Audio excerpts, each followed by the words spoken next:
o engenheiro comendador, comendador e engenheiro, homem perfeito e cumpridor, sempre esmoleiro e benfeitor, nunca se viu tanto dinheiro.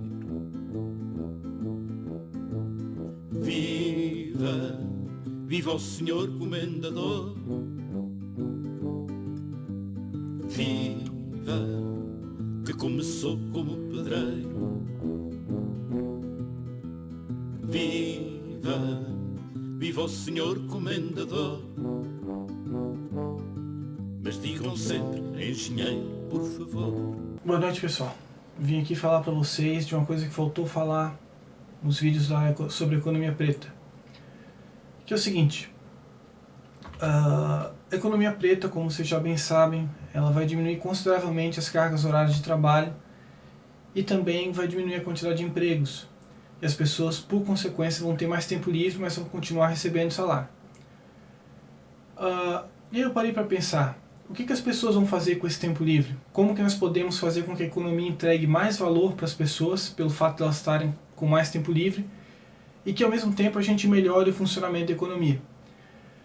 Após eu pensar isso, eu comecei a destrinchar na minha cabeça como queria funcionar. Eu comecei a pensar como que nós poderíamos materializar isso, realmente fazer de uma forma que fosse eficiente. E eu vi a oportunidade para a aplicação da realidade aumentada. Eu acho que a realidade aumentada é o que vai conseguir materializar o que eu chamo de economia das experiências, que a grosso modo é a aplicação da DISA para experiências, mais o tempo livre das pessoas e a realidade aumentada usada de uma forma inteligente. Espero que vocês gostem. Quando eu estava fazendo economia preta, meu intuito maior era entregar valor para as pessoas da mesma forma que o sistema capitalista entrega, que é majoritariamente através de produtos. Mas aí me deu um estalo assim e eu comecei a perceber que o valor maior, ele não está nos produtos, mas ele está nas experiências. Experiências que os produtos permitem que nós conseguíssemos fazer, e experiências que às vezes até os próprios produtos criam, como é o caso de um videogame, de um computador, de um filme, por exemplo. Então eu comecei a ver que a nossa economia ela tinha uma capacidade muito grande de criar produtos, mas uma capacidade muito pequena de criar experiências, de criar coisas para fazer. Uma experiência pode ser qualquer coisa, pode ser uma festa, um evento, enfim, qualquer coisa. E eu senti falta nisso na economia. Eu achei que a economia negligenciou muito isso, e se a gente for parar para pensar, a própria vida em si é uma experiência. Então, justamente as experiências que transformam a vida em algo mais prazeroso e mais proveitoso. E para nós entendermos, antes de falar diretamente das experiências, nós precisamos analisar o que é valor, né? O valor ele parece ser uma coisa simples, mas ele não é tão simples quanto ele parece, tá? Então, vamos começar analisando o que é o valor, como que um produto entrega valor para as pessoas e como que as experiências iriam entregar valor para as pessoas. Explicando brevemente sobre o valor, eu dividi em 3 categorias, tá? Funcional, imaginativo, situacional e relativo, para explicar um pouquinho de como que um produto entrega valor para uma pessoa. Lembrando que para cada categoria dessa, a interpretação ela varia de pessoa para pessoa, mas uma base assim comum todos têm. Por exemplo, você sabe que um conjunto de chave Allen entrega mais função do que uma única chave Allen, por exemplo. Então, explicando brevemente aqui, o funcional tem a ver com a função que a pessoa que comprou o produto espera que ele tenha. Lembrando que às vezes as pessoas elas compram um produto esperando uma função diferente uma da outra, por exemplo. Às vezes uma pessoa vai se alimentar só para matar a fome, e uma outra pessoa vai se alimentar do mesmo produto com a intenção de sentir prazer ao comer, por exemplo. A função imaginativa, a categoria imaginativa, ela tem a ver com o valor que o produto cria através da imaginação.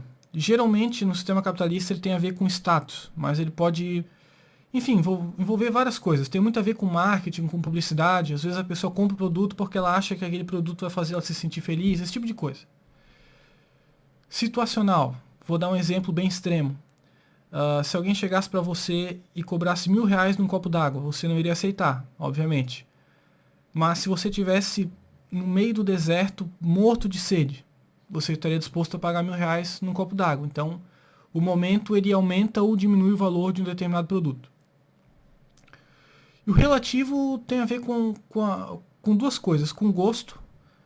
Por exemplo, às vezes uma pessoa gosta de comer, sei lá, camarão. Então, para aquela pessoa, o camarão ele tem um valor mais alto. Para a pessoa que não gosta de comer camarão, já não tem tanto valor. Então, cada pessoa tem um gosto. E número 2, o relativo também tem muito a ver com experiências passadas de vida. Então, por exemplo, você ganhou um objeto de uma pessoa que você gostava muito há anos atrás e você tem esse objeto guardado. Para você, esse objeto vale muito dinheiro. Para outra pessoa, às vezes, o objeto não tem tanto valor. O que acontece é o seguinte. O indivíduo compra um produto ou um serviço de alguma empresa e através daquele gráfico que eu mostrei para vocês, ele recebe o valor desse produto. E através do recebimento do valor desse produto, ele vai ter duas finalidades. Ou esse valor vai diminuir o sofrimento, ou ele vai gerar prazer para ele. Eu não gosto de encarar a vida dessa forma, como diminuição de sofrimento e prazer. Eu acho isso muito simplista. O ser humano é complexo, as atitudes humanas são complexas. O ser humano ele não age pensando em ter prazer, na maioria das vezes. Ele simplesmente, intuitivamente, ele quer ter prazer, mas ele não racionaliza isso. Ele não pensa, olha, eu vou fazer tal atitude para ter prazer. Mas se vocês pararem para pensar e chegarem assim no ponto mais básico das atitudes, vocês vão ver que na vida a gente faz basicamente tudo por duas finalidades, ou para não sofrer, ou para ter prazer. E o que há de errado nisso? Bom, o que já há de errado é que tem uma categoria do gráfico que eu não coloquei ali, que é essa daqui, ó. Benefícios ao funcionamento do sistema. Então, quando um produto ou um serviço ele é feito dentro do sistema capitalista, ele sempre leva em consideração isso, que é benefício ao funcionamento do sistema, que também pode ser interpretado como, vamos dizer assim, o propósito de quem está fazendo, que quase sempre é ganhar dinheiro. Que não há nada de errado nisso também, tá? Só para deixar claro. Então eu pergunto para vocês, o que vocês consideram mais lucrativo? Vender uma latinha de refrigerante ou um passeio na praia? Bom, primeira coisa é que o passeio na praia ele não pode ser cobrado. Então só por aí você já vê que é difícil, por exemplo, criar um mercado em cima de experiências, tá? Mas vamos analisar em detalhes. Bom, o passeio na praia ele é gratuito, ele tem uma grande entrega de valor ao usuário, dependendo do usuário, lógico, mas para a maioria das pessoas. O usuário aqui é o usuário da experiência, tá? Eu estou dizendo. Não necessita criação de estrutura, então você não tem que ter uma fábrica, não tem que ter todo o aparato necessário para, por exemplo, fazer uma latinha de refrigerante. Porém, ele necessita de tempo livre. Se você tem um emprego e está o dia inteiro ocupado, você não pode sair do meio do seu emprego para ir fazer um passeio na praia. Já a latinha de refrigerante ela é cobrada, então é muito mais fácil se criar um mercado em cima. Ela tem uma grande entrega de valor ao funcionamento do sistema e às elites, e independe de tempo livre. Mesmo a pessoa trabalhando no horário de almoço, em horário de café, a pessoa pode consumir uma latinha de refrigerante. A diferença aqui é que um passeio na praia é uma experiência e a latinha de refrigerante é um produto. Isso aqui eu estereotipei, vamos dizer assim, os dois, tá? Lógico que uma hora o produto se mescla com experiência, uma hora a experiência se mescla com o produto, mas aqui eu quis mostrar bem os lados opostos, para vocês enxergarem com clareza o que eu estou querendo falar. E aqui eu trouxe um gráfico para vocês entenderem onde é que se situa a economia capitalista e o que nós queremos fazer na economia preta. Então, aqui vocês veem onde está o capitalismo. Vocês veem que numa escala de experiência e produto, o capitalismo está muito mais próximo do produto. Por que disso? Por dois motivos. Número um, porque as pessoas têm que trabalhar o dia inteiro. E elas não têm tempo livre. E a experiência depende de tempo livre. Experiência vocês podem considerar um passeio, uma festa, um evento, qualquer coisa que, enfim, que seja uma experiência. A experiência por si só é uma definição. E número 2, porque criar um mercado em cima uma experiência é muito difícil, principalmente no sistema capitalista. E numa economia preta, a nossa ideia é chegar mais próximo da experiência. Muitos vão questionar, ok, Ângelo, então a gente vai cobrar, por exemplo, por um passeio na praia, que era algo que anteriormente era de graça? É óbvio que não, tá? Eu vou entrar mais em detalhes, mas assim, a ideia é usar bastante tecnologias, tá? Principalmente a realidade aumentada, para criar experiências e em cima dessas experiências a gente poder vender produtos. Mas o valor maior que a experiência, ele vai estar sendo entregue. A gente não vai entregar única e exclusivamente o produto. E tem uma diferença grande aí de geração de qualidade de vida, enfim.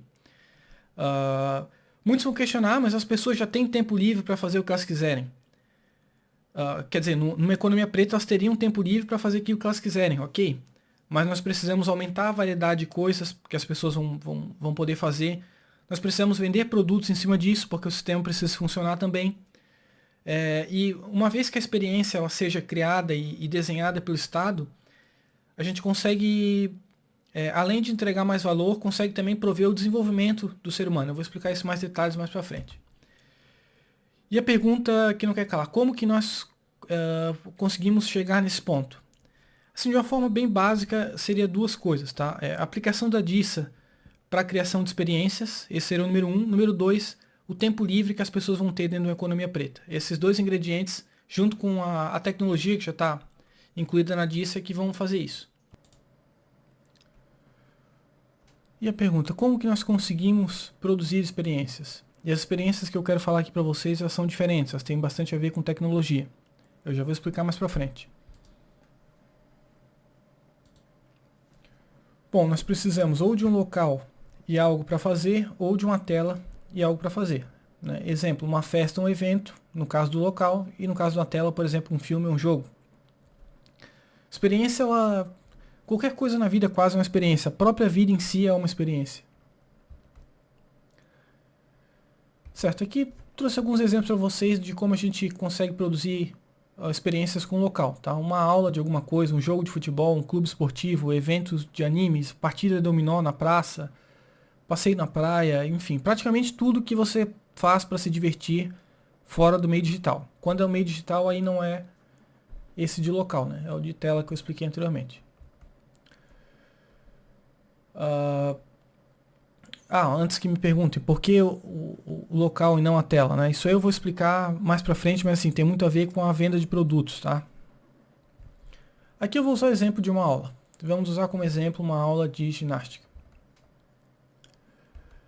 Bom, você precisa de um local, uma sala comercial, geralmente com um aparato de ginástica e uma professora. Bom, para a sala de ginástica você tem que ter um mercado de construção civil e aluguel, você tem que pagar luz, água e condomínio por mês, tem que ter todos os aparatos de ginástica e mobília, você tem que fazer marketing para as pessoas saberem da existência da sua sala de ginástica, né, que você está ofertando aula de ginástica. E professora de ginástica, você tem que pagar o salário e tem que ter uma estrutura para a formação de uma professora. Muitas vezes a estrutura, vamos supor que necessitasse de um curso superior, seria uma estrutura gigante, né? E outra coisa que a gente tem que ver é o intermediário. No caso, a própria professora às vezes não seria dona da sala e teria que pagar para o dono da sala para poder usar ela, por exemplo. Ok, agora vamos ver aqui o benefício para o funcionamento do sistema, e isso dentro de um sistema capitalista. A aula de ginástica funcionando dessa forma tem um benefício relativamente alto para o funcionamento do sistema. Porém, o preço da mensalidade é caro. Isso aí impossibilita que as pessoas, as mulheres, geralmente o público-alvo, é que faça ginástica. Se nós cortássemos uma sala de ginástica, por exemplo, não precisasse do local em si, e nós conseguíssemos fazer a ginástica, por exemplo, numa praça. Mas muitos vão questionar quando tiver chuva, quando isso, quando aquilo, ok. Vai haver diminuição de valor por causa disso, sem dúvida nenhuma. Vão haver dias que não poderão se ter aula, mas ao mesmo tempo a gente tem a vantagem do preço ser muito mais barato. Ok. Suponhamos que a gente conseguisse diminuir a sala, excluir a sala de ginástica do modelo de negócio de uma aula de ginástica. Agora vamos supor que a gente consiga excluir a professora. Ou excluir a professora, ou ter uma professora digital, ou... Enfim, selecionar, revezar alunos para dar aula. Eu sei, na prática isso não ia funcionar, mas vamos só supor aqui para finalidade de exemplo, tá? Bom, nós conseguiríamos ter um preço de mensalidade de ginástica quase que de graça. A aula de ginástica em si é uma experiência, como eu disse para vocês. Bom, a questão é como que nós conseguimos produzir uma experiência que seja assim barata, como eu mostrei para vocês que a aula de ginástica poderia ser, mas que ao mesmo tempo contribuísse para o bom funcionamento do sistema, economicamente. Antes de explicar como que isso vai ser feito, eu tenho que explicar para vocês sobre uma tecnologia que acredito que a maioria das pessoas já conhece. Inclusive eu expliquei na parte 3, onde eu falei sobre o Mario Live Kart Circuit. Inclusive recomendo fortemente que você assista de novo essa parte do Mario Kart Live, ou que você pesquise no Google, porque é ali que você vai ver onde a realidade aumentada, até onde a realidade aumentada consegue ser aplicada com a tecnologia atual que nós já temos hoje à nossa disposição. A realidade aumentada ela é a base da economia das experiências, e para o nosso exemplo aqui ela é importantíssima que seja explicada em detalhes. Então eu vou explicar a fundo a realidade aumentada, porque ela é a alma da economia das experiências. Antes de eu continuar, a realidade aumentada é diferente da realidade virtual. A realidade virtual é o que nós vemos, por exemplo, no metaverso e no Oculus Rift, onde você coloca um óculos e você se transporta para uma outra realidade. Eu acho que o metaverso tem um potencial para ser um grande sucesso, porém eu acredito que a realidade aumentada é melhor que o metaverso, e no futuro ela tem mais aplicações e inclusive ela pode ser mais benéfica para a economia também. A diferença da realidade aumentada para virtual é que na realidade virtual você vai entrar num outro mundo digital. Na realidade aumentada você vai criar objetos digitais no mundo real. Então vamos dizer, você vai estar andando e você vai ver uma seta digital aparecendo no visor do seu óculos, mas você sabe que aquilo ali não é real. Antes de eu explicar a importância da realidade aumentada e como ela vai impactar a nossa sociedade, como ela vai ser vamos dizer assim, a mentora da economia das experiências, eu quero explicar todas as tecnologias que nós já temos hoje, que são necessárias para a realidade aumentada. Eu quero mostrar para vocês verem que nós não estamos longe da criação de um óculos de realidade aumentada. Uma das tecnologias que vão ser fundamentais para a criação de um óculos de realidade aumentada é o scanner LiDAR. Ele já pode ser encontrado no iPad Pro e ele serve para medir os espaços, né? Então aqui a gente pode ver, ao medir o tempo que a luz leva para refletir um objeto, o scanner LiDAR cria um mapa de profundidade de qualquer espaço para produzir experiências de realidade aumentada mais envolventes. Então aqui, por exemplo, vocês estão vendo uma experiência de realidade aumentada do scanner LiDAR. Uma outra ferramenta que vai ser necessária para a criação de um óculos de realidade aumentada seria uma tela que tivesse transparência. Mas isso aí nós já temos hoje em dia, tá? Então a gente... vocês devem estar vendo agora o vídeo da tela, mas nós já temos 3, 4 modelos que por enquanto são protótipos, eles não estão à venda, mas que eles têm fundos transparentes, em torno de 40% de transparência ou até mais. Obviamente, nos primeiros óculos que forem sendo criados, essa tecnologia não vai ser tão avançada, mas à medida que o tempo for passando, cada vez mais nós vamos ter tecnologias de óculos de realidade aumentada cada vez melhores e mais capazes de fazer tudo isso que eu vou mostrar para vocês agora. Eu particularmente acredito que essas grandes empresas de tecnologia, do tamanho da Apple, Amazon, Meta, Microsoft, enfim, Samsung, essas empresas elas provavelmente já têm um protótipo de óculos de realidade aumentada em desenvolvimento, e o Google inclusive já criou, inclusive a foto que vocês viram anteriormente do óculos de realidade aumentada era o óculos do Google. E a hora que vier o momento para a realidade aumentada dominar o mercado, que eu acredito que vai ser não muito longe daqui, em torno aí de 5 a 10 anos, nós vamos ter os óculos de realidade aumentada. E o que eles vão ser, o que eles vão conseguir fazer, tá? Aqui eu trouxe algumas coisas para vocês verem o tamanho da importância dessa tecnologia. Bom, eles vão conseguir acessar interfaces de aplicativos e permitir que elas interajam com a realidade. Bom, aqui eu trouxe um exemplo para vocês. Vocês podem ver que o usuário dessa interface ele clicou no botão que apareceu ali para ativar um aplicativo, que no caso ativou um cachorrinho em cima do carrinho de compras dele. Aqui mesma coisa, você vai ver, ó, ela vai abrir uma interface e vai escolher um aplicativo e o aplicativo vai abrir. Imagine que você possa acessar Instagram, WhatsApp, tudo dessa forma, sem ter necessariamente que ficar olhando para uma tela. Acessar a interface de objetos através da internet das coisas. Bom, aqui é o que eu expliquei para vocês, por exemplo, na parte 1 e na parte 3, que você, combinando tecnologia, você aumenta ainda mais o uso de uma tecnologia. Então, imagine que essa geladeira aqui, ela tem um scanner de QR Code nela.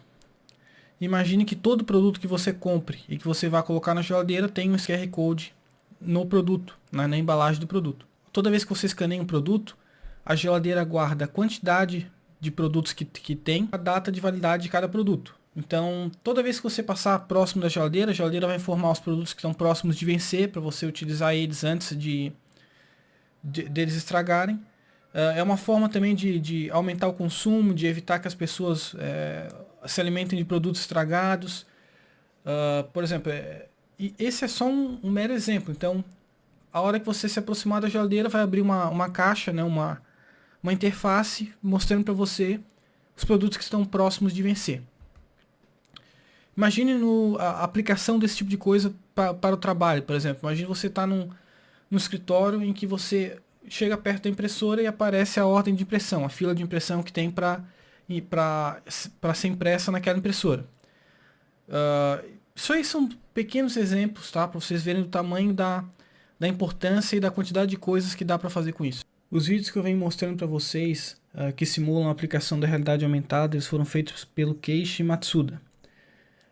Eles têm um teor bastante crítico da aplicação da realidade aumentada, vocês devem ter notado. Ele faz uma quantidade muito alta de elementos de publicidade, mas ao mesmo tempo, do ponto de vista técnico e do ponto de vista das aplicações da realidade aumentada, eu achei o vídeo impecável. Então, por isso que eu trouxe. Agora eu trouxe um outro vídeo dele aqui. Esse eu quero tocar inteiro para vocês verem. Você pode ver a quantidade de publicidade grande, né? Como eu disse, ele critica bastante isso. E aqui a gente vai conseguir ver tanto a aplicação das interfaces de aplicativos quanto a interface de objetos. Olha só, ele ligou a cafeteira, automaticamente o óculos registrou que ele ligou a cafeteira e ligou um cronômetro para ele. Perceba, com um gesto de mão ele abre um teclado em que ele consegue pegar uma receita e obter informação de como fazer um café. Automaticamente o software mostrou para ele onde o café estava guardado. Café não, desculpa, um chá.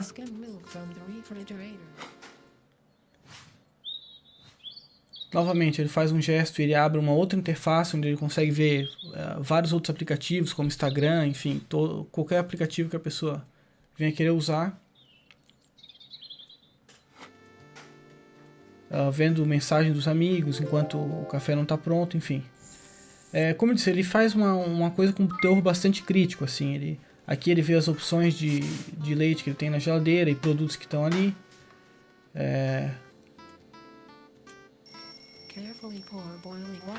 Mas eu achei, assim, do ponto de vista da funcionalidade, impecável, assim, para mostrar como o que dá para fazer com isso.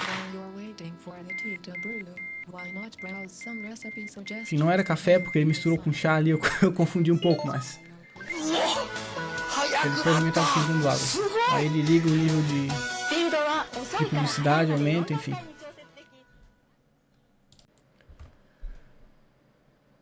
Bom, alternar a interpretação da realidade para a criação, por exemplo, de jogos e experiências.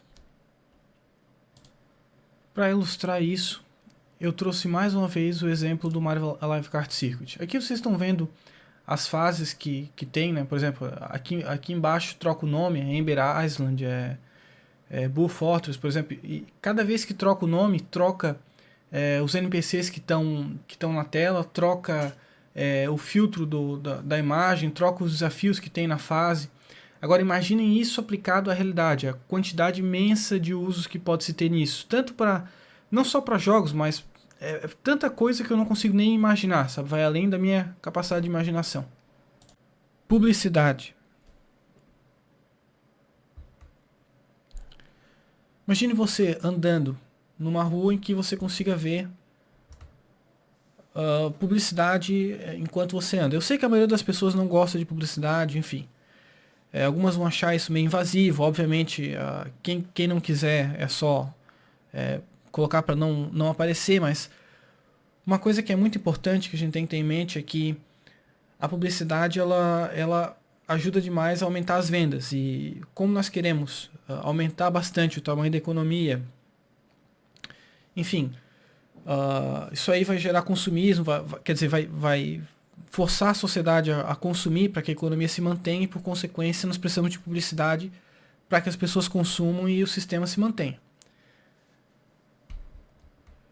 Uma das coisas que é bastante importante, eu acho que tem que ser falada, é que o que eu pensei foi o seguinte: haver uma publicidade padrão, que é uma publicidade que vai ser exibida para todas as pessoas, que seria 50% de tudo que fosse exibido, e 50% em forma de canais, que a própria pessoa poderia escolher o que ela queria ver, então ela poderia personalizar a publicidade dela e conectar bastante isso com o mercado de nichos. Então, por exemplo, a pessoa é ciclista, ela vai poder escolher um canal de ciclismo que ela vai andar na rua e ver publicidade de ciclismo, por exemplo. Registro de ações, podendo ser usado em aplicativos. Bom, suponhamos que um óculos de realidade aumentada tem uma câmera na frente. Isso aí muitas pessoas vão contra porque acham que invade a privacidade. Ok, isso é uma questão a ser discutida, mas suponhamos que tenha. Se houver uma câmera na frente, essa câmera vai conseguir, por exemplo, perceber quando alguém está fazendo algum gesto ou, enfim, realizando uma ação. Vou dar um exemplo. Suponhamos que uma pessoa andou e apertou um botão. O próprio sistema do óculos ele vai conseguir registrar isso. Isso aí tem uma infinidade gigantesca de utilidades. Que vocês vão ver, ó, ele vai apertar um botão para ligar uma cafeteira. E ao mesmo tempo depois ele vai fazer um gesto e o óculos vai reconhecer e vai abrir uma interface para ele. Imagine que você entre no carro e automaticamente o óculos detecte que você entrou no carro e troca a interface para ajudar você a dirigir, por exemplo. Imagina quantos usos diferentes que esse tipo de coisa pode ter. Só do fato do óculos identificar que você está fazendo uma ação e responder através da mudança de interface ou da ativação de um aplicativo, não sei, de alguma forma. Agora imagine um aplicativo que depende que você faça uma ação na vida real. Esse aplicativo ele vai conseguir entender que você fez uma ação, vai registrar essa ação e a partir disso vai conseguir fornecer alguma coisa para você. Então a infinidade disso é muito, muito grande, muito maior do que parece. Imagine o seguinte, que você só de chegar perto de uma máquina, você abra na sua tela, quer dizer, no seu óculos, né? Todo o manual da máquina para você conseguir mexer. Imagine que você chegue próximo de um produto e você abra a tabela nutricional desse produto ou um vídeo dele. Você só de olhar no produto ele já automaticamente abre. Se você não quiser é só fechar, lógico. Similar a um smartphone, só que de uma forma muito mais ergonômica, muito mais confortável para você. Isso aí é uma coisa importantíssima e que vai facilitar muito o acesso à informação. Um exemplo disso, vamos voltar para a situação da cozinha. Suponhamos que você chegue perto da geladeira e você recém comprou a geladeira, você quer entender alguns aspectos da geladeira, como o funcionamento dela, enfim. Você simplesmente, só de chegar próximo à geladeira, você vai abrir uma interface onde você consegue abrir o manual da geladeira e de forma interativa você consegue acessar todas as informações que você precisa da geladeira. Muitos vão dizer, mas a geladeira não tem muito o que aprender. Ok, mas imagine outros equipamentos mais complexos, imagine você chegar perto de um livro e o óculos de realidade aumentada lê o QR Code do livro e por consequência abrir um resumo para você, ou um vídeo explicativo do livro. Enfim, isso aí é para vocês terem uma noção, por exemplo, da quantidade de usos que esse tipo de coisa pode ter. Auxílio guiado. Bom, auxílio guiado, pensa o seguinte, para você utilizar o smartphone você tem que abaixar a cabeça e ficar olhando para uma tela. No caso de um óculos de realidade aumentada, a interface seria a sua vista, não seria uma tela. Então isso permitiria que aplicativos operassem em cima disso e fornecessem informações para você e guiassem você para fazer coisas. Aqui eu dei um exemplo de GPS, mas imagina que você recebe uma receita e o próprio óculos orienta você a fazer receita, ou o óculos orienta você a usar uma máquina, enfim. Tem uma infinidade de coisas para ser usada pelo fato da interface ela ser a vista e não uma tela. Inserção de objetos digitais, no caso modelos 3D e até mesmo NPCs na realidade. Bom, muito da aplicação da realidade aumentada hoje em dia já é baseada nisso. Então, às vezes as pessoas querem escolher um produto, por exemplo, um sofá, alguma coisa assim, elas conseguem aplicar através do smartphone no local exato que o sofá iria ficar na casa delas. Aplicam um modelo 3D ali. Mas a aplicação disso ela vai muito além. Você pode colocar qualquer coisa que você quiser. Isso aí pode ser usado para estudo, enfim, uma variedade imensa de coisas. E esses modelos 3D eles podem servir até mesmo para simular a realidade. Então, vou dar um exemplo aqui de um modelo 3D, os NPCs. Para quem joga videogame conhece o NPC. O NPC ele é uma representação de humano dentro de um videogame em que ele conversa com você e tal, mas ele tem uma capacidade limitada. Agora imagine você ter um NPC, por exemplo, no caso da aula de ginástica, um NPC de uma professora fazendo os movimentos da ginástica e todas as alunas enxergando essa professora através do óculos de realidade aumentada e fazendo os movimentos que a professora, que é um NPC, uma inteligência artificial, vamos dizer assim, faz. Tradução. Acho que a realidade aumentada ia ajudar muito na questão da tradução. E até mesmo a tradução também da voz, assim, porque o óculos ele poderia muito bem ter um fone no ouvido das pessoas em que iria traduzir automaticamente uma conversa, se as pessoas quisessem, por exemplo. E traduzir texto também. E o aumento da cooperação. Trouxe aqui um exemplo do Keiichi Matsuda de novo, para mostrar para vocês como que a realidade aumentada pode aumentar a cooperação humana. Veja nesse vídeo que a calçada ela tem duas mãos, uma para ir e outra para voltar, em que é bastante dividido o espaço para as pessoas não ficarem se esbarrando.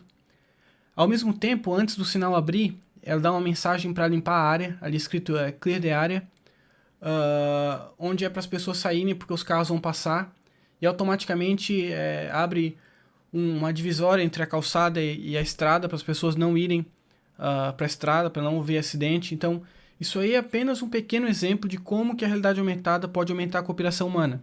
Agora, imaginem isso, por exemplo, aplicado em fábricas, em escritórios, a quantidade de coisas que dá para fazer e o quanto que a gente pode aumentar a cooperação humana com a realidade aumentada.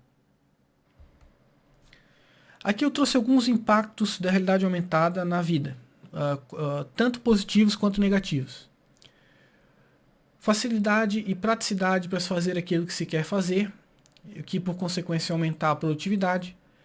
A praticidade, eu tenho uma opinião que é o seguinte, ela tem que ser seletiva. Para algumas coisas a praticidade é ótima, para outras a praticidade ela acaba piorando a vida, na minha opinião, né? Então, mas de modo geral eu considero isso positivo. Vigilância e invasão de privacidade, principalmente se tiver uma câmera na frente do óculos. Mas isso aqui também, hoje em dia, nós já não temos muita privacidade, então não vai mudar praticamente nada, na minha opinião, para ser sincero. Mas, excesso de informações, em especial publicidade. Realmente, excesso de informação é uma coisa ruim, polui muito a cabeça. Enfim, eu acho que a economia das experiências, a economia preta, ela não é a forma ideal de vida, mas vamos dizer assim, mas ela é aquilo que de melhor nós conseguimos fazer. E, por consequência, ela infelizmente tem que ser consumista e tem que ter muita publicidade. Então, isso é uma coisa que não tem muito o que fazer. Melhora na qualidade, quantidade e praticidade das experiências disponíveis. Isso aqui tem muito a ver com a economia das experiências, com isso que eu estou explicando para vocês agora. Melhora na qualidade, quantidade e praticidade das informações disponíveis. Melhora na aplicação da DISA. E aumento no consumo, devido à publicidade. Bom, após falar tudo isso, vamos voltar para a nossa aula de ginástica. Bom, imagine que esse quadrado maior aqui, ele é um parque onde a aula de ginástica vai ser feita. Muitos vão questionar, mas Ângelo, isso não vai atrapalhar, por exemplo, o mercado de aula de ginásticas que é cobrado? Eu digo o seguinte, se a aula de ginástica fosse gratuita ou muito próxima de gratuita, a quantidade de mulheres fazendo ginástica ia aumentar consideravelmente, a ponto de algumas delas quererem uma experiência mais aprofundada e procurarem uma sala de ginástica mais profissional, vamos dizer assim. Então, eu acho que nesse caso específico, possivelmente fosse até aumentar a quantidade de mulheres fazendo ginástica. Tá? Mais tempo livre na sociedade, a renda média é muito maior, pessoas ganhando muito mais dinheiro, essa ginástica livre ela serve quase como que fosse uma publicidade. Mas o ideal mesmo é que essas experiências elas não afetem muito aquilo que já está estabelecido, tá? Vocês vão ver, eu vou trazer vários exemplos de experiências conforme o vídeo for progredindo. Mas vocês vão ver que desde que a gente use a criatividade, não há necessidade de fazer experiências que concorram diretamente com a experiência real. Nesse caso aqui concorre, mas concorre entre aspas, como eu disse para vocês. Eu acho que pelo contrário, é aumentar a procura por salas de ginásticas, por experiências ginásticas mais aprofundadas. Bom, imagine que isso aqui é um parque, onde a aula de ginástica vai ser executada ao ar livre. Imagine que esses quadrados aqui ao redor do parque são CPs. Como que nós faríamos com a questão da professora? Existem vários métodos que a gente poderia usar para embaratear o sistema de uma professora de ginástica. Mas assim, usando a tecnologia aqui, tá? Não vou garantir que isso na prática iria funcionar, mas imagine que a realidade aumentada e os óculos de realidade aumentada se popularizassem. Nós conseguiríamos usar uma professora em formato de NPC, ou seja, uma professora virtual, e com auxílio de alunos mais experientes, por exemplo, que até poderiam receber dinheiro para ajudar essa professora virtual, a gente conseguiria fazer a aula de ginástica. Vocês já viram o Ring Fit do Nintendo Switch? Bom, os controles eles registram movimentos, tem sensor de movimento no controle, e através disso o Ring Fit é como se fosse um jogo em que você faz ginástica. E o resultado é excelente, o Ring Fit foi um sucesso de vendas, deu muito certo, e isso é a prova de que experiências desse tipo elas podem dar certo, tá? Elas não são uma coisa de ficção científica. Aí vocês iriam questionar, ok, como que nós iríamos ganhar dinheiro em cima disso? Como que nós iríamos fazer a economia funcionar em cima disso, visto que a gente não está cobrando nada, praticamente nada, pela experiência em si? Bom, vamos lá. Se a gente vendesse, cobrasse uma mensalidade para as pessoas poderem usar o software, o aplicativo de ginástica de realidade aumentada, a gente estaria cobrando por algo que praticamente não ia ter custo nenhum para nós, que é a criação do software. Se fosse cobrado em cima disso, teria que ser cobrado um valor baixo, tipo R$20, R$30, uma coisa desse tipo. Se a gente cobrasse por produtos dentro do software, a gente estaria cobrando por uma coisa que a gente não teria necessidade nenhuma, não teria trabalho nenhum para fazer. Então nós estaríamos diminuindo a entrega de valor e cobrando por algo que não há necessidade de se cobrar nada em cima. Ou se cobrar muito pouco. Agora, se nós vendêssemos produtos que melhorassem essa experiência de ginástica de realidade aumentada. Bom, existe uma infinidade de produtos que nós podemos levar em consideração. Desde roupas de ginástica, a gente sabe que mulheres ligam muito para isso, elas gostam de andar muito bem arrumadas. Desde produtos de consumo momentâneo, por exemplo, comida, whey protein, sei lá, coisas desse tipo, isotônicos que as pessoas usam depois de praticar uma atividade física, até aparatos que iam melhorar a experiência da realidade aumentada. Então, comprar um sensor de movimento melhor, comprar um sensor de cadência para medir a performance, comprar pezinhos para colocar no corpo enquanto faz ginástica, para aumentar a dificuldade da ginástica. Enfim, existe uma infinidade de produtos, tá, que podem ser vendidos dentro desse sistema de ginástica. E, logicamente, com o sistema de divisão de moedas da economia preta, seria muito mais atrativo para as pessoas comprarem isso, né? Elas teriam vamos supor, uma moeda exclusivamente para se gastar com atividades físicas, estou dando um exemplo. E que se não fosse gasta, iria parar de existir. Então, obviamente, quando as pessoas vissem esse tipo de coisa na frente delas, ali fazendo ginástica, as mulheres, elas muito provavelmente iriam comprar. Então, nós iríamos aumentar o mercado de venda de produtos de ginástica, e o produto, ele precisa de uma indústria de base, ele precisa de transporte, ele movimenta toda uma cadeia produtiva, diferentemente de um produto digital que não movimenta quase nada da cadeia produtiva. Esse é o número 1. Número 2, o produto em si, ele não tem como ser feito de graça, diferentemente de uma experiência que muitas vezes pode ser feita de graça. Então, o produto em si, cobrar em cima do produto, faz com que a economia entregue muito mais valor do que se ela cobrasse em cima de uma experiência ou em cima de produtos digitais dentro dessa experiência. Por último, experiências que aumentam o consumo de produtos. Então, aqui, vender produtos que geram experiência seria, por exemplo, você comprar um controle especial para usar o Ring Fit. Se você não tiver esse controle especial, que é esse círculo que ela está na mão e essa cinta que prende na coxa, você não consegue fazer o Ring Fit. Então, você depende de comprar esse produto para ter experiência. No caso de experiências que aumentam o consumo de produtos, por exemplo, para você fazer ginástica, você teria que comprar roupa de ginástica, teria que muitas vezes comprar um alimento, alguma coisa desse tipo. Isso aí iria aumentar o consumo de produtos. Então, o caminho que nós devemos seguir na economia das experiências é vender produtos que geram experiências e experiências que aumentam o consumo de produtos. Esses dois o caminho para a gente entregar o máximo de valor para as pessoas e, ao mesmo tempo, fazer com que a economia fique sustentável. Pergunta, por que focamos em vender produtos e não em vender aluguel e cobrar mais caro pela experiência? Vender aluguel, eu digo o aluguel de uma sala, por exemplo. Como eu disse, isso também iria existir numa economia preta, tá? Como eu disse, as mulheres que quisessem uma experiência de ginástica mais de alto nível, elas iriam procurar uma academia de ginástica. Bom, a primeira diferença é o tamanho da economia. Se nós usássemos esse método de ganhar dinheiro com aluguel, a gente teria uma economia muito menor. Número 2, a questão de sustentabilidade, de entrega de valor, de uma infinidade de fatores, tá? Mas o que a gente vê muito hoje na economia são pessoas criando coisas sem necessidade para conseguir ganhar dinheiro em cima disso, sabe? Isso aí destrói com a economia, destrói com a entrega de valor da economia, deixa as coisas caras, deixa a vida muito mais difícil para todo mundo.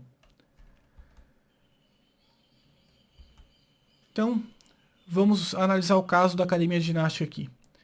Foco em vender produtos através da experiência e não em cobrar um valor alto pela experiência em si.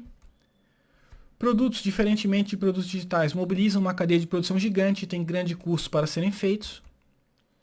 Tirar o máximo proveito do local da experiência e da realidade aumentada para vender produtos, sem falar que a realidade aumentada tem a questão da publicidade, que eu já falei para vocês, enfim. Tem a questão dos canais da realidade aumentada, né? Então, a pessoa que fizesse uma aula de ginástica, ela poderia habilitar um canal de ginástica em que ela iria, na experiência de realidade aumentada dela, ver muita publicidade de ginástica, ver conteúdos de youtubers e influencers de ginástica, enfim. Ela ia entrar nesse universo de ginástica de uma forma mais profunda. Essas experiências devem existir no formato de franquia. Nesse caso, o franqueado seria professor. Então, nós iremos tirar um intermediário da academia aqui, nesse caso em específico, que é um intermediário que não agrega valor à experiência, não agrega valor ao produto final, que no caso aqui é a experiência. Bom, 4 regras para a máxima entrega de valor em experiências. Destruir os diminuidores de valor de uma experiência, ou seja, a aplicação da DISA. Não focar na venda de produtos digitais dentro da experiência, nem cobrar um alto valor pelo acesso à experiência. Focar na venda de produtos físicos através das experiências. Experiências que não são feitas em telas ajudam nisso. Então, esse é o motivo que eu expliquei para vocês anteriormente. Assim como o uso da realidade aumentada. Quanto mais as experiências forem focadas no mercado de nicho, melhor. O sistema de canais deve ajudar o mercado de nicho também. Eu não vou entrar aqui em detalhes, tá? Quem quiser entender isso, assiste a parte 2, a parte 3 do vídeo da economia preta, mas A economia os mercados de nicho, os mercados pequenos, eles vão ajudar a aumentar o tamanho final da economia. Então, são muito importantes que eles sejam fomentados, que eles recebam incentivo para aumentar de tamanho. E publicidade, por consequência, moedas, esse tipo de coisa. Bom, e o que as experiências nos trazem de tão valioso? Vamos ver em detalhes o que as experiências conseguem nos entregar. Começando por prazer. No começo do vídeo eu trouxe esse gráfico para vocês com 5 categorias que representam a forma como os produtos conseguem nos entregar valor. E agora eu questiono você, esse gráfico está correto? Bom, vamos continuar um pouquinho, vou responder ele mais tarde. Antes de responder ele, eu quero mostrar alguns exemplos para vocês de experiências que podem ser criadas com o uso da realidade aumentada e com o tempo livre que as pessoas vão ter. Tenho em mente o seguinte, que isso aqui foi criado meramente da minha imaginação, não tenho noção nenhuma se vai ser possível fazer, mas baseado em tudo aquilo que eu já falei para você sobre realidade aumentada, sobre a DICE, sobre as pessoas terem tempo livre, você pode usar a sua imaginação e criar experiências também que as pessoas iriam gostar de ter. Então aqui eu trouxe algumas como exemplo, tá? Meramente exemplos. Por exemplo, a gente vê muitos jovens hoje, eu sou um deles, que gostam muito de jogar no computador. Bom, a gente poderia trazer essa experiência do jogo do computador, por exemplo, para a vida real. E criar experiências através da realidade aumentada em que as pessoas pudessem jogar num espaço aberto, né?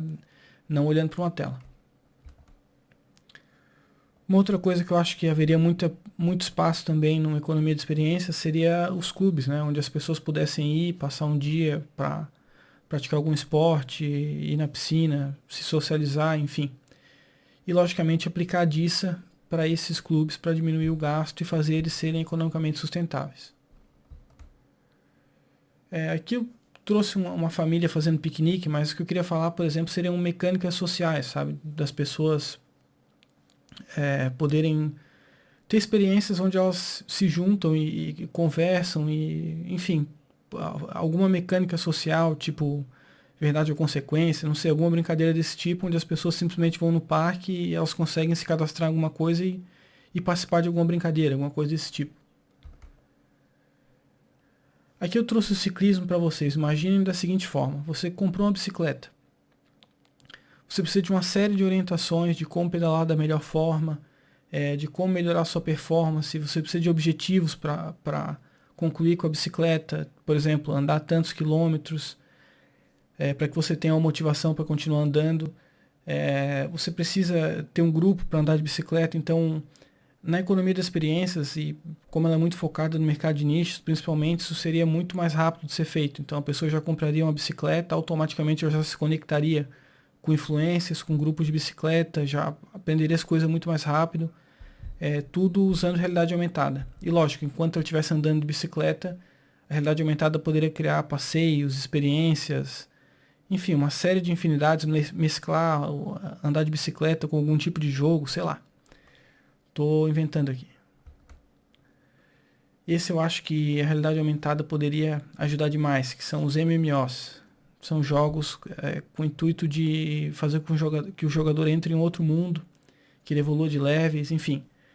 Eu acho que a realidade aumentada ela poderia criar um MMO na vida real, por exemplo. Para quem gosta de jogar, enfim. Bom, experiências envolvendo viagens, onde você consegue ter um guia turístico de realidade aumentada que guia você para os locais da cidade, que mostra os pontos legais para você visitar, restaurantes, enfim. Faz todo esse papel. Aqui eu trouxe festas, mas até o momento eu confesso que eu não achei muito uso da realidade aumentada em festas, porque é um ambiente escuro, de noite, as pessoas estão mais dançando, então... mas enfim, festas deve dar para aplicar disso, né? Então, a forma de otimizar o funcionamento, de fazer mais barato, enfim. Como as pessoas vão ter mais tempo livre, elas também vão poder participar de mais festas e, por consequência, as festas têm que ser economicamente sustentáveis. Experiências, por exemplo, na natureza, de acampamento, desse tipo de coisa, tudo guiado por realidade aumentada, com NPCs ajudando a criar a imersão da experiência, sei lá, mesclar isso com alguma coisa de fantasia, com alguma narrativa, uma história de, sei lá, de um duende andando, andando na floresta, não sei. Alguma coisa para enfeitar, para deixar legal, enfim, mesclar a realidade aumentada com essa experiência de acampamento, por exemplo. Experiências de estudo, experiências que ajudem as pessoas a estudar, a criar grupos de estudos, a fazer viagens de estudos, enfim, coisas que façam com que as pessoas aumentem o conhecimento delas numa área específica, e que elas compartilhem o conhecimento que elas têm através de experiências. Pode ser, por exemplo, um passeio na natureza, sei lá, um passeio num laboratório, coisas desse tipo que eu acho que fazem a diferença, principalmente para quem é acadêmico. Bom, eu volto a perguntar para você, esse gráfico ele está correto? De certa forma, ele está correto, apesar de ter sido moldado para avaliar a entrega de valor de um produto, não de uma experiência. A diferença está no fato de que o produto está majoritariamente ligado à função e a suprir uma necessidade. Em outras palavras, produtos estão mais próximos à diminuição do sofrimento do que à geração do prazer. Já vou explicar isso em mais detalhes. Experiências, ao contrário de produtos, estão mais conectadas com a geração de prazer devido a estímulos cognitivos e de significado. Em um ambiente de escassez, onde as pessoas não têm nem tempo nem dinheiro, a prioridade é a diminuição do sofrimento. Uma vez que o ambiente de escassez para de existir, a prioridade vira a obtenção de prazer. É exatamente essa a finalidade da economia das experiências, a obtenção de prazer legítimo. O prazer legítimo seria um prazer que foi obtido de uma forma correta, por exemplo, não foi obtido através do uso de drogas, e um prazer que não causa dano às outras pessoas. Bom, o ambiente de escassez ainda faz algo pior do que privar as pessoas de experiências. Ele faz com que o produto se torne experiência, criando assim prazer onde deveria haver apenas o suprimento de uma função. Alguns exemplos: pessoas comendo com a finalidade maior de sentir prazer e não de se alimentar. Eu faço muito isso, infelizmente. Pessoas comprando produto para ostentar e se exibir e não para aproveitar a sua função. Pessoas sentindo prazer em comprar produtos mesmo sem precisar comprar nada. Essa inversão cria uma distorção de valores muito danosa à sociedade. Para resumir tudo o que foi dito, o papel da economia focada no bem-estar social se resume em 2 fatores. Número 1. Dar a você o básico para que você não sofra. Exemplo: casa para morar e comida, ou seja, produtos. Número 2. Gerar uma alta quantidade de experiências de qualidade que façam você sentir prazer e se desenvolver. E para terminar, a ausência de sofrimento não é justificativa suficiente para a existência. É necessário que o indivíduo sinta prazer de forma legítima, moderada e ligada ao significado. Se a economia só consegue suprir o básico e ainda com muita dificuldade, o que a gente vê hoje economia, assim, era para as pessoas ter tudo que elas precisam em extrema abundância sem fazer o mínimo esforço, sabe? O que a gente vê hoje, assim, me perdoe, mas é a loucura. Não há resposta para o que a gente vê hoje. E quando gera prazer, faz de forma errada, com um prazer ilegítimo, essa economia não satisfaz. Então, o que satisfaz o indivíduo, o que satisfaz o ser humano são as experiências. É a forma como ele vive a vida, ele olhar um pôr do sol nascer, ele conversar com alguém, sabe? E não é ele, os produtos eles são meramente para suprir uma funcionalidade na maioria das vezes, salvo produtos que produzem experiência, mas da grande maioria das vezes é para isso que eles servem. E após suprir essa necessidade básica do ser humano, o papel da economia é criar coisas para ele fazer, coisas que ele acorde de manhã cedo e ele consiga ter uma rotina em que ele sinta muito prazer, em que ele se desenvolva, em que ele converse com as pessoas, que ele ande na rua, que ele faça as coisas que a maioria das pessoas hoje não faz, que simplesmente você levanta, você vai trabalhar, gostando ou não gostando, trabalha, às vezes não aprende nada com o trabalho e... Enfim, eu acho que a economia das experiências ia ajudar a melhorar consideravelmente a qualidade de vida humana. Tá? Eu não acho que a economia de experiência seja a melhor coisa do mundo, ou até mesmo a economia preta. Mas em comparação com o que nós temos hoje, eu acho que é de longe o que nós temos de melhor. Vamos ver a situação da seguinte forma. Aqui nós temos um indivíduo que é bastante disciplinado, que trabalha todos os dias e ele quer impressionar os amigos, os parentes, enfim, ele compra um carro 0 km de boa qualidade. Pelo fato de ele ter comprado o carro, ele não conseguiu comprar o carro inteiramente à vista, ele agora tem uma dívida, ele sabe que ele tem que trabalhar. Então, o fato de ele ter adquirido um carro, ou dele ter adquirido um apartamento, ou dele ter um padrão de vida mais alto, ele tem que trabalhar mais. Agora, ironicamente, o trabalho, ele tira o tempo livre, né? O indivíduo ele não pode mais fazer aquilo que ele gostaria de fazer. O trabalho nem sempre desenvolve o indivíduo, nem sempre gera prazer para o indivíduo, mas muitas vezes coloca o indivíduo numa situação de servir. E, ironicamente, quanto mais trabalha, e a gente pode analisar isso de um ponto de vista mais amplo, vamos dizer assim, quanto mais a economia cresce, né, mais se trabalha por consequência, mais a gente envelhece a economia, e quanto mais a gente envelhece a economia, mais a gente gera um ambiente de escassez, um ambiente de pobreza, onde tudo é muito difícil. Bom, vejam só a ironia de tudo, né? Agora é a hora que a gente tem que analisar as coisas de um ponto de vista lógico. Bom, esse indivíduo ele precisaria, para ter uma vida de qualidade, experiências. Essas experiências são passeios, são momentos de confraternização, são, enfim, uma variedade de coisas que eu já expliquei para vocês. Pelo fato dele ter a maior parte do tempo dele ocupada pelo fato dele ter que trabalhar, ele não tem grandes experiências.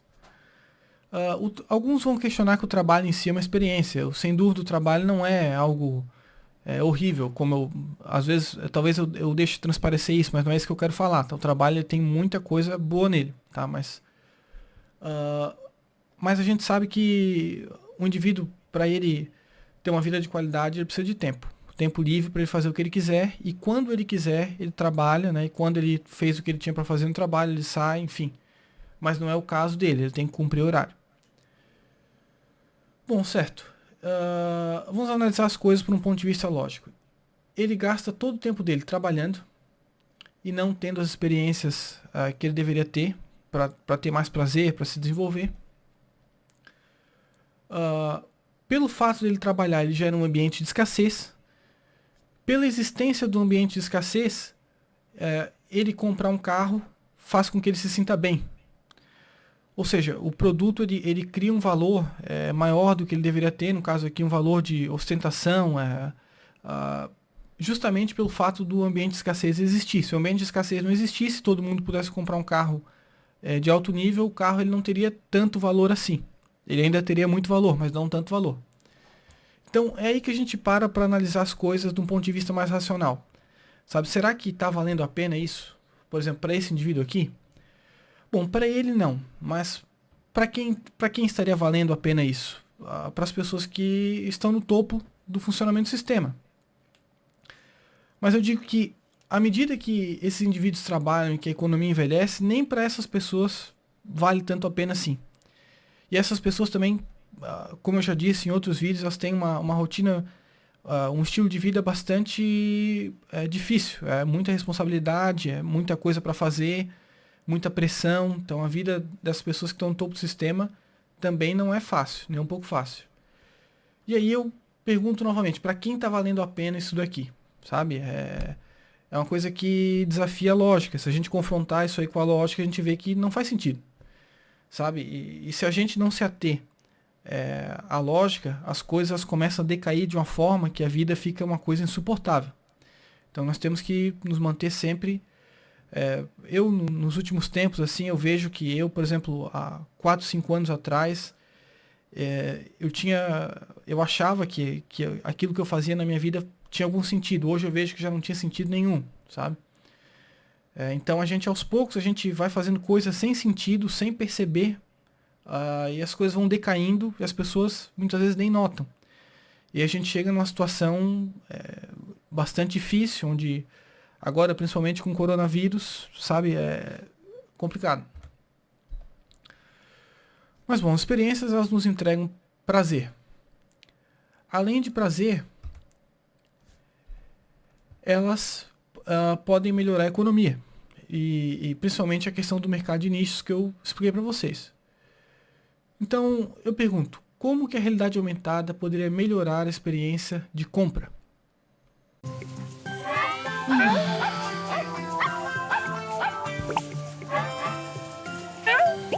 Bueno, hola otra vez.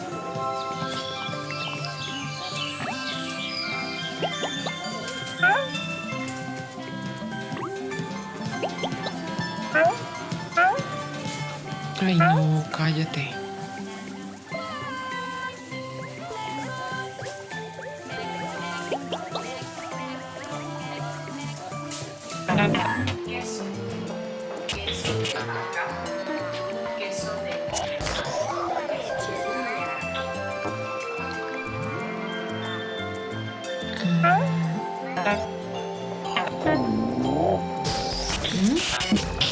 ¿Qué está pasando?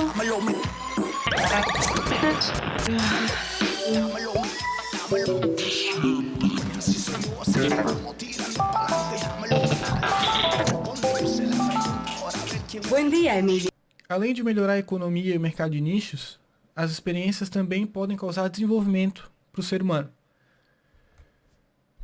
Bom, aqui eu trouxe, imagine que isso aqui é você usando um óculos de realidade aumentada. Aqui, por exemplo, eu trouxe algumas sugestões que o óculos poderiam dar para as pessoas. Por exemplo, você já praticou alguma atividade física hoje? Se a pessoa visse essa pergunta e se interessasse, o óculos poderia trazer sugestões de atividades físicas. Com quantas pessoas você conversou hoje? O óculos poderia trazer experiências de socialização, para as pessoas se socializarem. Quantos livros você leu hoje? Você já estudou sobre desenvolvimento pessoal? Você já meditou? E tudo isso é linkado a experiências. Então o próprio óculos ele iria trazer sugestões para as pessoas. Se as pessoas aceitassem, ele traria experiências que as pessoas poderiam se desenvolver. E uma outra coisa também é que o Estado ele teria um controle bastante grande sobre as experiências disponíveis. Então o Estado ele poderia manter um certo nível das experiências, não deixar que se crie experiências que não sejam proveitosas para as pessoas. Eu acho que essa questão do desenvolvimento, eu vou falar bastante nela no meu próximo vídeo, quando eu falar sobre o ensino primário. Tá? Eu vou falar sobre o ensino primário, o ensino fundamental, o ensino médio, onde eu vou falar é aí que deveria vir o desenvolvimento humano. Além disso, a fomentação de uma cultura que elevasse as pessoas também. Tá? Tudo isso tem bastante ligação com o Estado. Eu vou falar sobre o ensino no meu próximo vídeo. E sobre cultura eu ainda não tenho um ponto, mas talvez mais pra frente eu venha falar. Mas a economia das experiências também pode ajudar o ser humano a se desenvolver, e deve. Tá? E muito desse desenvolvimento também vai vir com o que eu vou falar agora a seguir. Que é objetivo e progressão. Então, o que acontece? As experiências, elas têm que ter algum propósito, elas têm que trazer progressão, têm que trazer objetivo para as pessoas. Tá? Eu vou dar um exemplo para vocês. Eu comprei uma bicicleta há mais ou menos 1 mês e meio. Se eu sair de casa sem o velocímetro da bicicleta, para mim não faz sentido. Porque ele registra a distância que eu andei e cada vez mais eu tenho que estar ali acompanhando. Olha, hoje eu fiz tantos quilômetros, a minha velocidade média foi tal. Eu estou treinando porque eu quero entrar num grupo de ciclismo. Mas nas minhas condições atuais eu não tenho como. Eu tenho que melhorar, tenho que treinar. Acredito que daqui a 1, 2 meses eu vou estar pronto. Se eu não tiver um objetivo, se eu não tiver um propósito dentro do ciclismo, eu não vou ter propósito para andar. Então o que vai acontecer? A bicicleta vai ficar parada. Então eu sei que eu tenho que... cada vez que eu for andar, eu tenho que buscar andar mais quilômetros, melhorar a minha velocidade média. Se eu não fizer isso, eu vou parar de andar. E com as experiências é a mesma coisa, tá? Se as pessoas não tiverem uma motivação forte nas experiências, por exemplo, vou dar uma suposição aqui de como iria funcionar isso. Suponhamos que no caso da aula da ginástica, quando a aluna completasse, o usuário daquela experiência completasse 10 aulas, ele ganharia uma medalha. Essa medalha se converteria em pontos que poderiam servir para várias coisas, até mesmo para compras na economia, estou dando uma suposição. E essa medalha ela poderia compartilhar nas redes sociais, mostrando que a usuária da aula de ginástica está fazendo ginástica, enfim. O ser humano ele também tem essa questão de socializar e mostrar o que ele fez. Então, a progressão é importantíssima. E não só objetivos para as experiências, mas objetivos para a vida como um todo, sabe? Quais objetivos para a vida como um todo, Ângelo? Vou dar um exemplo. Consuma uma quantidade determinada de calorias por dia, para a pessoa não ficar obesa, por exemplo. Ou leia um livro por mês. Coisas desse tipo, sabe? Eu acho que isso aí dá um objetivo para a pessoa. E essa questão de objetivo e progressão ela é importantíssima na economia da experiência. Não adianta nós criarmos as experiências e as experiências entregarem muito valor para as pessoas se as pessoas não tiverem um bom acesso às experiências. Por acesso, tá? A primeira coisa que a gente tem que ter em mente é que seria necessário uma quantidade muito grande de experiências e uma variedade muito grande ao mesmo tempo. E experiências para todos os gostos, para qualquer coisa que as pessoas quisessem fazer. Então, mais uma vez, imagine que aqui é você usando seu óculos de realidade aumentada. De repente, abre uma barra de busca em que você pode escrever qualquer coisa que você queira fazer. Das mais variadas, vou dar um exemplo. Eu quero participar de uma roda punk, por exemplo. Roda punk, não sei se é ter, mas enfim, a pessoa escreveria ali roda punk e acharia várias opções de roda punk daquilo, opções e experiências semelhantes àquilo que a pessoa gostaria de fazer. Aqui eu trouxe um exemplo da interface para vocês, tá? Então, aqui a pessoa está vendo uma sequência de experiências em que ela poderia escolher uma dessas experiências. Aqui, por exemplo, a pessoa consegue ver quais amigos fazem parte daquela experiência, que, por exemplo, vamos usar o exemplo aqui da aula de ginástica, né? Suponhamos que essa aqui fosse a experiência da aula de ginástica. Aqui apareceria as amigas da mulher que estivesse olhando para essa experiência. Então, o fator social também ele conta muito nessa questão. Bom, aqui a pessoa conseguiria filtrar por quais experiências estão acontecendo agora próximas da onde ela está. Então, quanto mais próximo, mais para cima. Aqui a pessoa veria o tempo, que logicamente, por exemplo, uma aula de ginástica ela tem uma hora para começar e uma hora para terminar. Então, se a pessoa está, por exemplo, no horário que a aula não está acontecendo, ou se a pessoa está no horário que a aula já está na metade, a hora que ela clicar aqui para filtrar o tempo, a aula de ginástica vai aparecer lá para baixo. E o interesse, baseado nas pesquisas que a pessoa faz, naquilo que a pessoa demonstra interesse, o próprio sistema de realidade aumentada ele vai trazer para cima as experiências que ele acha que são mais próximas daquele usuário. E a pessoa começa a ser guiada para o local da experiência. Isso era tudo que eu tinha para falar. Espero que vocês tenham gostado do vídeo. Vou fazer o próximo vídeo sobre a questão do ensino, que eu falei para vocês, onde eu vou bater bastante nessa tecla do desenvolvimento humano, das coisas que o ser humano tem que aprender para que ele consiga viver em sociedade, para que ele consiga entender o que é a vida e ser feliz com ela. Agradeço vocês. Acho que o que eu tinha para falar era isso. Muito massa. Valeu, tchau.